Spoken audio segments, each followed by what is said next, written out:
Think about that last exam you studied for and you crammed for it. How much of that information do you still know today?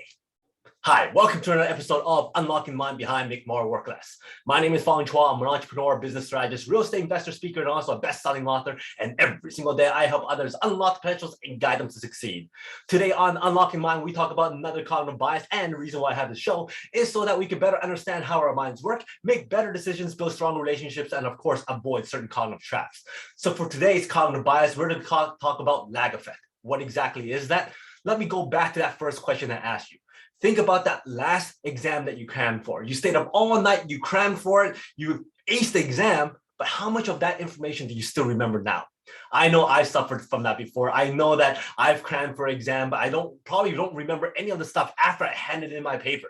And that's because our minds don't work very well when we cram things into our brains. That's why the lag effect is in place. That is when we are able to retain information better, recall information better, if we're able to space that information out over a longer period of time and repeat it over a longer period of time.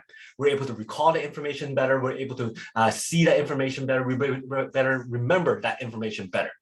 Try this out for size sometimes. Let's say if your partner tells you to remember to buy soap when you go home on your way back from work. So during work, you get off the phone and you go, okay, buy soap, buy soap, buy soap, buy soap, buy soap. You've repeated it like 4, 5, 6 times, but then all of a sudden you completely forget about it. And when you go home, you forgot to buy soap and your partner goes, how come you didn't buy soap? Did you repeat it? You go, yeah, I did, but I don't understand why I completely forgot about it. That's because you crammed for it. You stuck all that repetitiveness all at the very beginning and you completely forgot about it.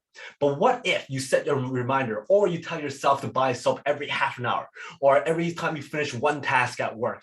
Sure enough, you will most likely remember to buy soap on your way back home from work. And that's just like cramming for an exam. You don't want to cram all this information all at the same time and repeat it over a very short period of time, and then you're going to forget it later. You want to space it out. That's why when we want to remember something, we want to make it a habit. That's how we become better drivers, because we drive all the time. That's how we become better professionals, because we do that certain task over and over and over a long period of time, so that we're able to perform those tasks better, better to recall that information better.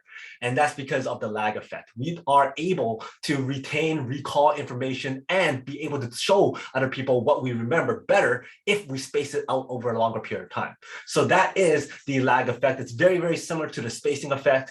We should study over a longer period of time, over a very, very short period of time. And that's because our minds work better that way.